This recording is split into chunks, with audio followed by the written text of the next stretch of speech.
Hello students, अस्सलाम वालेकुम। उम्मीद है कि आप लोग सब खैरियत से होंगे। मेरा नाम है श्याम गोरी और आज हम पढ़ने वाले स्टूडेंट क्लास 11 की मैथमेटिक्स और एक्सरसाइज नंबर 4.2 का क्वेश्चन नंबर 4 से स्टार्ट करने जा रहा हूँ। लास्ट टाइम मैंने 4.2 की सबसे पहले बेसिक कराई थी, उसके बाद फिर मैंने आपको क्वेश्चंस करवाया थे, question number 1, question number 2 and question number 3। आज हम क्वेश्चन नंबर 3 के बाद जो क्वेश्चन है उन्हें करेंगे और आपको हर क्वेश्चन बिल्कुल आसान तरीके से समझाने की कोशिश करूंगा। सिर्फ दरखास्त ये है कि अगर अभी तक आपने बेसिक कॉन्सेप्ट अर्थमेटिक प्रोग्रेशन का नहीं लिया है तो वो ज़रूर लें। तो उसके बाद अगर आप जो चीज़ें जो आपको समझा रहा हूँ वो ज़्यादा अच्छे तरीके से समझ में आएगी। क्लियर। क्वेश्चन नंबर 4 में बोल रहे हैं find the 20 term of the sequence. ये आपके सामने सीक्वेंस है और इस सीक्वेंस की शुरू की 3 टर्म आपको पता है। ये सीक्वेंस चल रही है स्टूडेंट, सही चल रही है। इस सीक्वेंस की हमें 20वीं टर्म हमें बतानी है, ये काम करना है। अब सवाल ये पैदा होता, सॉल्यूशन लिख दिया। अब मुझे 20वीं टर्म मालूम करने के लिए किन चीजों की जरूरत होगी, सोचे जरा। सबसे पहली बात, कोई भी सीक्वेंस हो उसकी पहली टर्म को हम क्या बोलेंगे, ए। तो इसका मतलब इस सीक्वेंस के अंदर ए कौन है, आप बोलेंगे sir first term. First term कौन है, 1। इसका मतलब ए हमारे पास कौन है, 1। क्या सवाल में ये गिवन है कि ये सीक्वेंस है तो है कौन सी, आप बोलेंगे सर नहीं, सवाल में गिवन नहीं है कि ये जो सीक्वेंस आपको हम दे रहे हैं क्या ये एपी है, आप बोलेंगे सर सवाल में कहीं गिवन नहीं है। तो जब सवाल में गिवन नहीं होगा तो आपको चेक करना पड़ेगा कि सीक्वेंस एपी है या नहीं। क्योंकि अगर आप एपी की एन टर्म का फॉर्मूला अप्लाई करना चाहते हैं तो वो जो गिवन सीक्वेंस है उसे एपी होना जरूरी है। और एपी का हम पता किससे लगाते हैं, आप बोलेंगे सर अगर ये सीक्वेंस एपी है तो इसका एक ही तरीका है मालूम करने का, वो है कॉमन डिफरेंस। कॉमन डिफरेंस कैसे निकालते हैं, आप बोलेंगे सर कॉमन डिफरेंस होता है डी, और डी कब निकलेगा, सेकंड टर्म में से फर्स्ट टर्म को माइनस करें और थर्ड टर्म में से माइनस करेंगे सेकंड टर्म को। अगर इन दोनों वैल्यूज क्या आ गई, सेम आ गई, इसका मतलब जो गिवन सीक्वेंस है वो क्या है, एपी है। कोई कंफ्यूजन, आसान सी बात थी, समझ में आ गई। तो भाई जल्दी से देखिए, सेकंड टर्म कौन है यहाँ पर, दैट इज 2 माइनस का x, उसके बाद माइनस फर्स्ट टर्म कौन है, 1, और 2 माइनस 1 क्या होगा, 1, और ये आ गया 1 माइनस का x। और थर्ड टर्म कौन है, 3 माइनस का 2x, उसके बाद माइनस सेकंड टर्म कौन है, ब्रैकेट लगा के लिखिएगा 2 माइनस का x। तो हमारे पास आंसर क्या आएगा, 3 माइनस का 2x, उसके बाद क्या है माइनस प्लस माइनस, ये आ गया 2 माइनस माइनस हो गया प्लस x आ गया। उसके बाद इसको सॉल्व करेंगे तो ये कर देता हूं, क्या हो जाएगा 3 माइनस 2 हमारे पास हो जाएगा 1, माइनस प्लस क्या होगा माइनस, बड़ा नंबर 2 इसका नेगेटिव साइन आ गया, 2 में से 1 गया तो 1 x बच जाएगा। तो हमारे पास अगर आप देखें कॉमन डिफरेंस दोनों सेम आ गए, तो इसका मतलब गिवन सीक्वेंस क्या है, एपी है। तो हम यहां लिख देंगे so the given sequence is AP. अब हमें ये बात पता चल गई कि जो सीक्वेंस हमें गिवन है वो एपी है। सो अब हम अपना एन टर्म का फॉर्मूला एपी वाला अप्लाई कर सकते हैं। लेकिन रुक जाए, एपी के फॉर्मूले में हमें दिखता क्या है, देखिए जरा। एपी का जनरल टर्म का फॉर्मूला होता है Tn is equal to a plus n minus 1, और ये आ गया डी।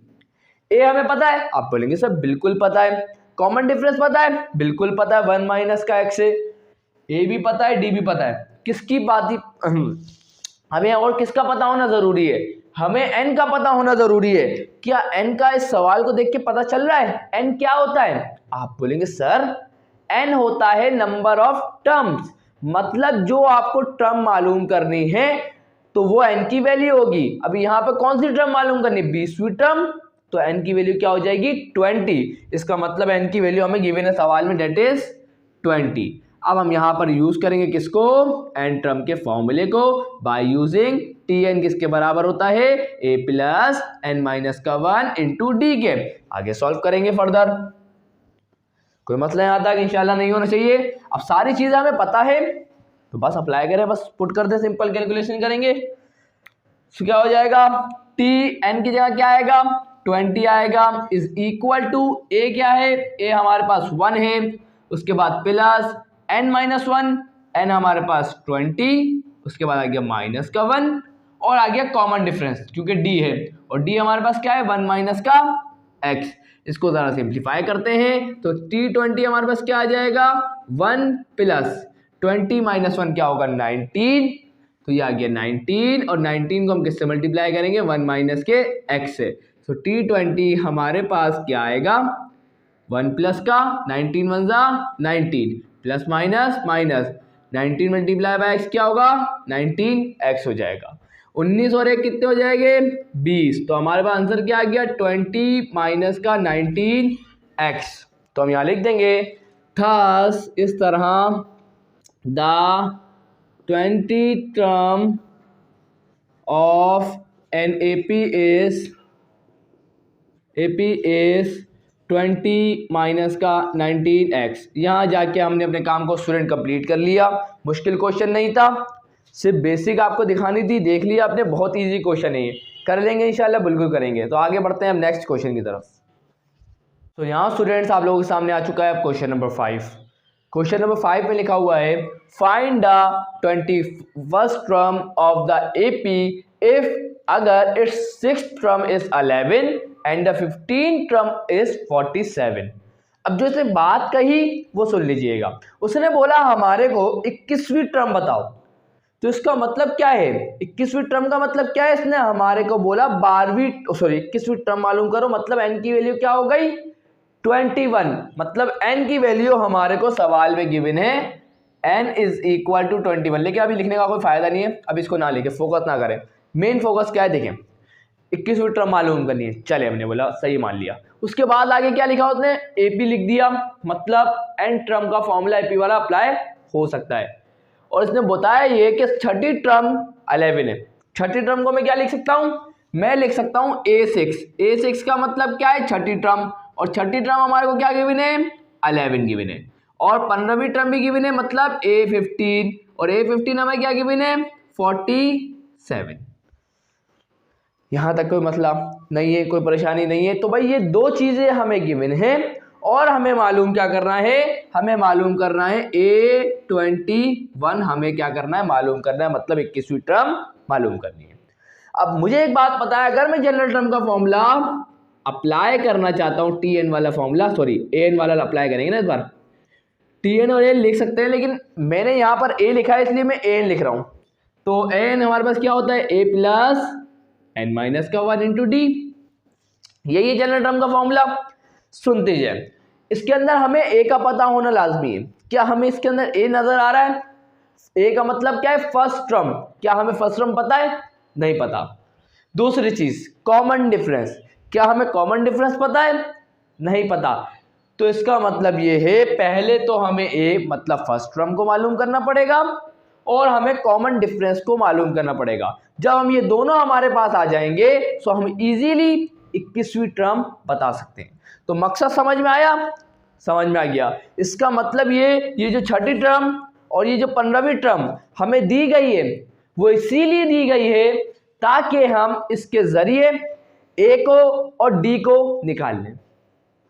इतनी सी बात थी, आपको समझानी थी, समझ में आई। तो अब हम काम किसके लिए करेंगे, हमें A को पता लगाना है, हमें कॉमन डिफरेंस को पता लगाना है। सो भाई देखें स्टूडेंट, जो भी आपको छठी टर्म हो 12वीं टर्म हो जो भी गिवन हो, आप क्या करेंगे, हम किसके लिए काम कर देंगे, firstly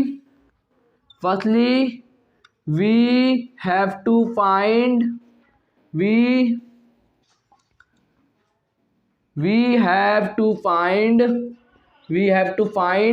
A and D। Clear है, मतलब फर्स्ट टर्म को कॉमन डिफरेंस को मालूम करना है। तो हम क्या करते हैं, अब यहां पे क्या करते हैं, हमें पता है बाय यूजिंग, हम किसको यूज कर रहे हैं, हमें पता है AN बराबर होता है किसके, A plus n minus 1 D के बराबर होता है। और यहां पर हम लिखते हैं for n is equal to 6। अब आप बोलेंगे sir n is equal to 6 क्यों लिख रहे हैं, वो बताता हूं। हमें छठी टर्म पता है, तो छठी टर्म के लिए n की वैल्यू क्या होगी 6। तो इसका मतलब पहले मैं n की वैल्यू 6 इसके अंदर पुट करता हूं और उसके बाद फिर मैं n की वैल्यू 15 इसके अंदर पुट करूंगा। मैं इसको एक इक्वेशन मान लेता हूं, मैं बोल देता हूं ये इक्वेशन नंबर क्या है 1 है। तो मैं यहाँ लिख देता हूं, आगे करवाता हूं, जगह तो बहुत है। चले भाई, तो मैं क्या लिख देता हूं, मैं यहाँ लिख देता हूं put n is equal to 6 in equation number 1। So मैं क्या करता हूं, इसके अंदर n की वैल्यू 6 पुट करता हूं। सो क्या हो जाएगा, a6 n की जगह क्या आ जाएगा 6 आ जाएगा, is equal to a plus n हमारे पास कौन है 6 माइनस का 1 और कॉमन डिफरेंस, कोई मसला। सो a6 हमारे पास किसके बराबर आ गया, a प्लस 6 माइनस का 1 क्या होगा 5 और ये आ गया d। सो हमारे पास a6 किसके बराबर आ गया, a6 हमारे पास आ गया a प्लस का 5d, कोई मसला नहीं है। चले भाई अब क्या करेंगे, पुट करेंगे, put n is equal to क्या पुट करेंगे, हमें 15वीं टर्म पता है तो 15वीं टर्म के लिए n की वैल्यू क्या होगी 15। So put n is equal to 15 in equation number 1। चले भाई तो क्या हो जाएगा, n की वैल्यू अब क्या पुट कर देंगे 15, n की जगह क्या गया 15, उसके बाद आता है a plus n minus 1, n कौन है 15 माइनस का 1 और कॉमन डिफरेंस। सो a 15 हमारे पास किसके बराबर आ जाएगा, a प्लस 15 माइनस 1 क्या होगा 14d। सो हमारे पास 15वीं टर्म किसके बराबर आई है, इसके बराबर आई है ना। अब यहाँ पर एक काम मैं और कर देता हूँ, एक जस्ट स्मॉल वर्क मैं आपके सामने कर देता हूँ, वो क्या है मैं भूल गया, मैं बता देता हूँ। देखिए भाई एक स्टेप आगे और बढ़ जाए, एक स्टेप आगे ये बढ़ जाए कि हमें पता है a6 किसके बराबर है, a6 बराबर किसके 11 के। सो मैं a6 की जगह क्या लिख सकता हूँ 11। सो मैं यहाँ लिख देता हूँ 11 is equal to a plus 5d और यहाँ शो करवा दें तो अच्छी बात है कि हम जानते हैं, वैसे शो करवाने की जरूरत तो नहीं, सवाल में गिवन ही है ना। तो यहाँ पर इसको अब मैं नाम दे देता हूँ इक्वेशन नंबर 2 का। क्लियर है, सेकंड इक्वेशन का मैंने इसको नाम दे दिया। अब यहां पर इसके अंदर भी मैं एक काम ये करता हूं कि a15 हमें पता है किसके बराबर है 47 के। सो मैं इस a15 की जगह क्या लिख सकता हूं 47 को और ये किसके बराबर होगा a प्लस के 14d के। दे देता हूं इक्वेशन नंबर 3 का। सर आप क्या करें, अब देखिए मेन इक्वेशन कौन सी है, एक तो हमारे पास सेकंड इक्वेशन और दूसरी है थर्ड इक्वेशन। अब देखिए इसके अंदर भी a और d आ रहा है, इसके अंदर भी a और d आ रहा है। अब मैं क्या करता हूं, मुझे a और d की वैल्यू चाहिए, मैं क्या करता हूं इन सेकंड और थर्ड इक्वेशन को क्या करता हूं साइमल्टेनियसली सॉल्व करवा देता हूं। साइमल्टेनियसली सॉल्व करवाने से फायदा ये होगा कि मुझे a और d की वैल्यू मिल जाएगी। अब ये साइमल्टेनियसली सॉल्व करवाने का मकसद ये है, और करवाएंगे कैसे वो सुने, मकसद तो बता दिया कि हमें a और d की वैल्यू निकालनी है। करेंगे कैसे, साइमल्टेनियसली सॉल्व करवाने से क्या करेंगे, अब देखिए हमें कोशिश ये करनी है कि इन दोनों इक्वेशन को ऐड या सब्ट्रैक्ट करें ताकि इनके अंदर से जो ये एक वेरिएबल एक अननोन जो है वो कट जाए। किसी भी तरीके से आपको एक अननोन को काटना है। तो अब देखिए यहाँ प्लस का a है, यहाँ भी प्लस का a है। अगर मैं इन दोनों इक्वेशंस को आपस में क्या कर दूं सब्ट्रैक्ट, तो क्या होगा प्लस का a और माइनस का a क्या हो जाएगा कैंसिल। तो मैं क्या करूंगा, मैं लिखूंगा सब्ट्रैक्टिंग इक्वेशन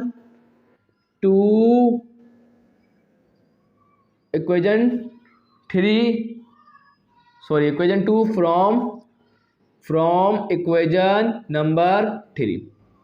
तो हम क्या करते हैं स्टूडेंट, इक्वेशन नंबर 3 को सब्ट्रैक्ट करवा देते हैं इक्वेशन नंबर 2 से। तो फिर क्या हो जाएगा आगे चल के देखते हैं, ठीक है। चले भाई तो हम क्या करने जा रहे हैं, इक्वेशन नंबर 2 को सब्ट्रैक्ट करवा रहे हैं। किससे करवा रहे हैं इक्वेशन नंबर 2 को सब्ट्रैक्ट, इक्वेशन नंबर 3 से। तो इक्वेशन नंबर 3 कौन सी, ये रही। तो इसको लिख दूंगा क्या है 47 is equal to a plus का 14d। इसमें से सब्ट्रैक्ट करवाएंगे किसको, इक्वेशन नंबर 2 को। तो इक्वेशन नंबर 2 क्या है 11 is equal to a plus का 5d। और हम क्या कर रहे हैं सब्ट्रैक्ट, तो सब्ट्रैक्ट में जो नीचे लिखा जाता है उसके साइन क्या कर देते हैं चेंज। तो ये प्लस का 11 हो जाएगा माइनस का, ये प्लस का a तो माइनस का, ये प्लस का 5d है तो क्या हो जाएगा माइनस का 5d। देख लेता हूँ नजर आ रहा है कि नहीं आ रहा, आप लोगों आ रहा है। चलें सो क्या हो जाएगा, प्लस का a और माइनस का a कैंसिल हो जाएगा और बचेगा कौन, 47 में से 11 गए, तो ये क्या हो जाएगा हमारे पास 36 हो जाएगा इज इक्वल टू, और 14 में से 5 गए तो ये बच गया 9, तो ये हो जाएगा 9D। हमें क्या चाहिए, D, तो मैं क्या करूंगा, D को वहीं रहने देता हूं, ये 9 यहाँ मल्टीप्लाई हो रहा है, इक्वल टू दूसरी साइड है क्या होगा 36 से डिवाइड होगा। सो 9 1 जा 9, 9 4 जा 36, सो हमारे पास D की वैल्यू निकल के आ गई 4। क्लियर, ये हमारे पास D की वैल्यू निकल के आ गई। अब क्या करें, D की वैल्यू आई है ना, A की वैल्यू आई है क्या, नहीं, सो हम काम किसके लिए करेंगे, अब D की वैल्यू, A की वैल्यू के लिए। मैं क्या करता हूं, इस D की वैल्यू को लेता हूं, अब मेरी मर्जी है कि मैं इस D की वैल्यू को इक्वेशन नंबर 2 में पुट कर दूं, और ये मेरी मर्जी है कि मैं इक्वेशन नंबर 3 में पुट कर दूं, आपकी मर्जी है। आप चाहें इक्वेशन नंबर 2 में पुट कर दें D की वैल्यू, आप चाहें इक्वेशन नंबर 3 में पुट करें, आपको A की वैल्यू वही मिलेगी, आपकी मर्जी है। अब मैं अपनी मर्जी से क्या करता हूं, पुट कर देता हूं, put D is equal to, किसके अंदर पुट कर रहा हूं, 2 के अंदर, put D is equal to 4 in equation number 2। अब आप ये सोचिएगा नहीं कि मैंने इक्वेशन नंबर 2 में पुट क्यों किया, मैंने देखा कि यहाँ जो कैलकुलेशन है वो आसान है, मैंने अपनी जिंदगी को आसान किया। आप चाहें तो इक्वेशन नंबर 3 में भी पुट कर सकते हैं, आंसर में कोई फर्क नहीं आएगा।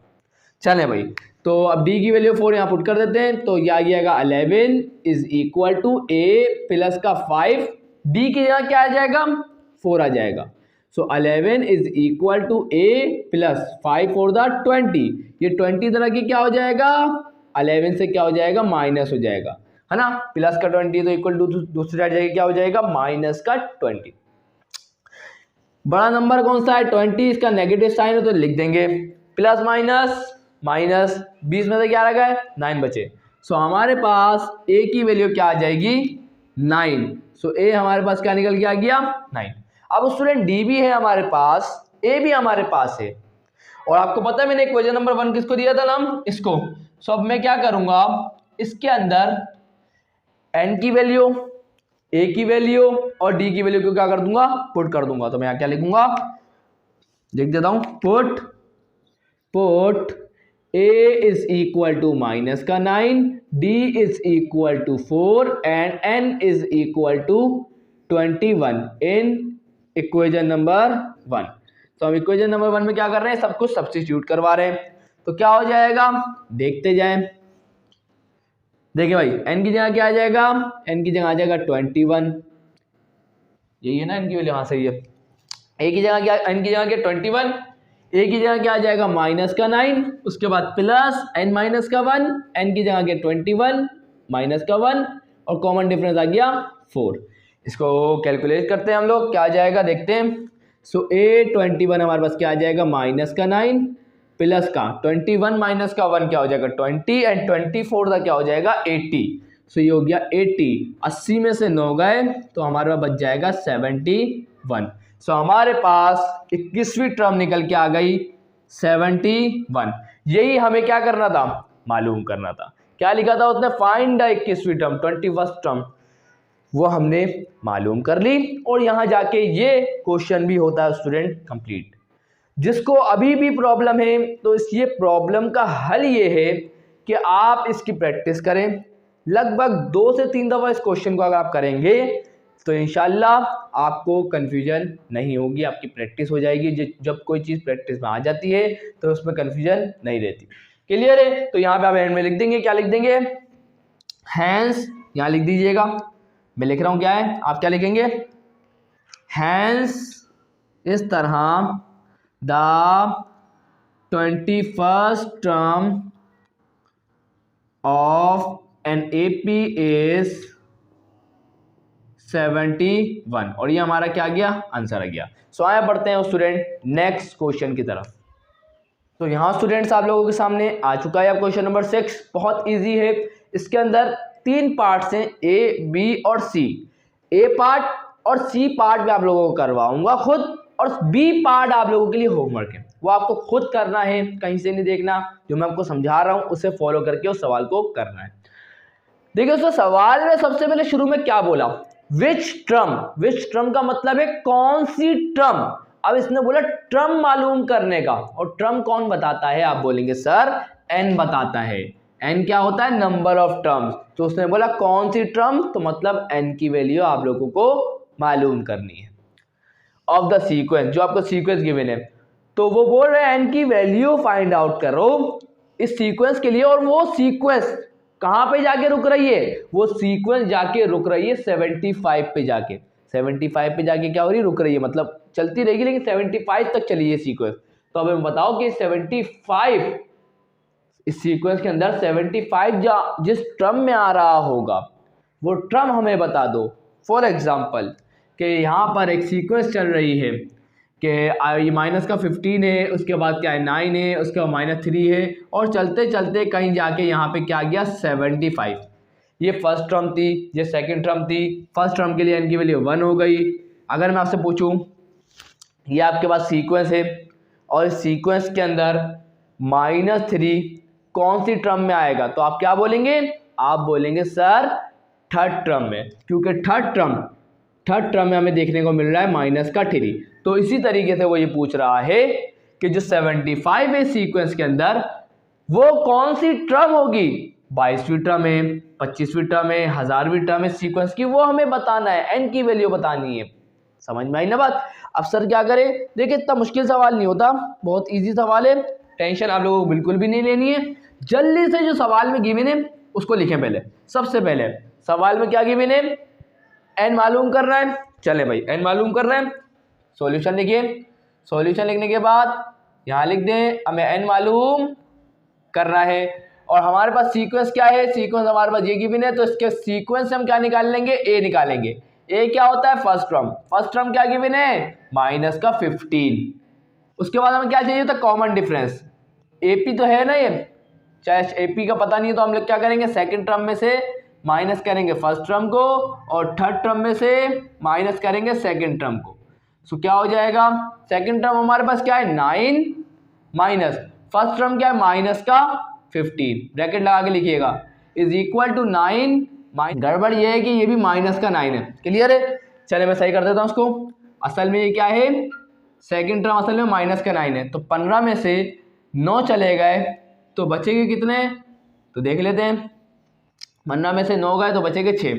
और यहाँ देखें, जल्दी से देखें, थर्ड टर्म हमारे पास क्या थी -3, इसमें से माइनस करेंगे सेकंड टर्म को। सेकंड टर्म कौन है, -9, तो क्या हो जाएगा आंसर, माइनस माइनस हो जाएगा प्लस, तो यह गया +9, 9 में से 3 गए 6 बचे। तो इसका मतलब ये हुआ कि जो गिवन सीक्वेंस है असल में क्या है, एपी है। तो हम यहाँ लिख देंगे so the given sequence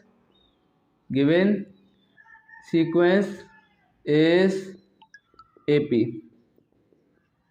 clear है। तो क्या हो जाएगा, अब देखो स्टूडेंट, हमें मालूम क्या करना है, एन की वैल्यू करनी है, ए पता चल गया, डी पता चल गया, तो हमें मालूम क्या करना है, एन मालूम करना है। और ए एन हमारे पास क्या गिवन है, सॉरी टी एन हमारे पास क्या गिवन है, वो हमें गिवन है 75।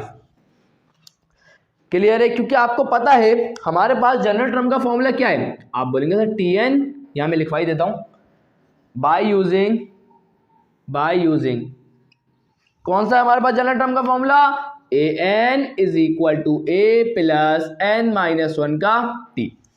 यही है ना, आप बोलेंगे सर बिल्कुल यही है। अब इस बार हमें मालूम क्या करना है, एन की वैल्यू, एन मालूम कर रहे हैं, तो हमें किस किस का पता होना जरूरी है, हमें ए का पता होना जरूरी है, हमें डी का पता होना जरूरी है, और हमें ए एन का पता होना जरूरी है।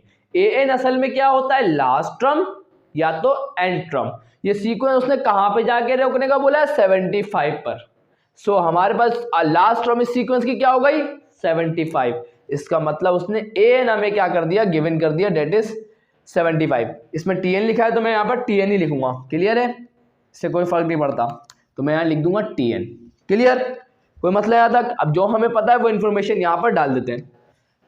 क्या हो जाएगा, जल्दी से देख लें। तो टी एन हमारे पास है 75 इज इक्वल टू ए हमारे पास कितना है, -15, उसके बाद प्लस n माइनस 1, क्योंकि n की वैल्यू इस बार हमें नहीं पता। कॉमन डिफरेंस कितना निकला था, 6 निकला था। सॉल्व करें, माइनस का 15 है इक्वल टू दूसरा हटा के क्या हो गया प्लस का 15 और 6 मल्टीप्लाई बाय n क्या हो जाएगा 6n प्लस माइनस माइनस 6 1 जा 6। 75 और 15 कितने हो जाएंगे 90 और 90 और ये माइनस का 6 चाहिए, माइनस का 6 इधर आके क्या हो जाएगा प्लस का 6 और किसके बराबर आ गया 6n के। 90 और 6 96, ये यहाँ पर जो 6 है मल्टीप्लाई हो रहा है n से इक्वल टू दूसरा जाएगा क्या होगा डिवाइड, तो हमारे पास n की वैल्यू आ जाएगी, हमारे पास निकल के आ जाएगी 16। यहाँ जाके स्टूडेंट हमारा काम क्या हो गया कंप्लीट हो गया। सो बताएं कितना मुश्किल है, क्यों मसला नहीं है, इंशाल्लाह नहीं होना चाहिए। यहाँ जाके काम हमने कंप्लीट कर लिया। इसका मैं आपको सी वाला पार्ट करवा रहा हूँ, बी वाला पार्ट आप लोगों को करना है खुद। तो यहाँ पर स्टूडेंट्स आप लोगों के सामने आ चुका है क्वेश्चन नंबर 6 का पार्ट सी। अब इसको बहुत स्पीड में करें क्योंकि आपको बहुत डिटेल में करवा चुका हूँ। ए पार्ट लिखा हुआ है which term of the sequence, मतलब एन ही मालूम करना है, तो एन के ऊपर हम क्या लगा देंगे क्वेश्चन मार्क, हमें मालूम करना है। उसके बाद ए की बारी, ए कौन बताता है फर्स्ट टर्म, फर्स्ट टर्म इस सीक्वेंस की कौन है -2, तो ए की वैल्यू हमारे पास क्या आ गई -2। आप किसको निकालेंगे कॉमन डिफरेंस को, क्योंकि हमें ये पता ही नहीं है कि जो गिवन सीक्वेंस है वो एपी है, हमें नहीं पता। और जब तक हमें पता नहीं चलेगा तो हम ये एन टर्म का जो फॉर्मूला है ये एपी के लिए वैलिड है। अगर ये सीक्वेंस कोई और से निकलेगी तो उसके लिए जनरल टर्म का फॉर्मूला वैलिड नहीं है, आप सब ये बात तो जानते ही होंगे। तो सबसे पहले चेक करना जरूरी है कि ये एपी है कि नहीं। तो कैसे चेक करेंगे, सेकंड टर्म में से फर्स्ट टर्म को माइनस करें, थर्ड टर्म में से माइनस करें सेकंड टर्म को, आंसर सेम आना चाहिए एपी के लिए। सेकंड टर्म कौन है 4 माइनस फर्स्ट टर्म कौन है -2, माइनस माइनस प्लस हो जाएगा, 4 और 2 कितने हो जाएंगे 6 हो जाएंगे।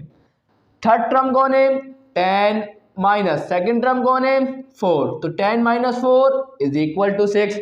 इसका मतलब क्या हुआ, so the given sequence is AP. TN हमारे पास क्या होगा, लास्ट टर्म कौन है इस कंडीशन में 148, क्योंकि हमें 148 वाली जो टर्म है वो कौन सी टर्म है वो बताना है, तो एन की वैल्यू इसके लिए चाहिए। यूज करेंगे t n is equal to a plus n minus का 1 डी। याद करें इस फॉर्मूले को जल्दी से, चले भाई। ए एन हमारे पास क्या है 148, फर्स्ट टर्म हमारे पास क्या है -2 प्लस एन -1, कॉमन डिफरेंस कितना निकला है 6 निकला है। ये -2 है, इधर आके क्या हो जाएगा +2 हो जाएगा।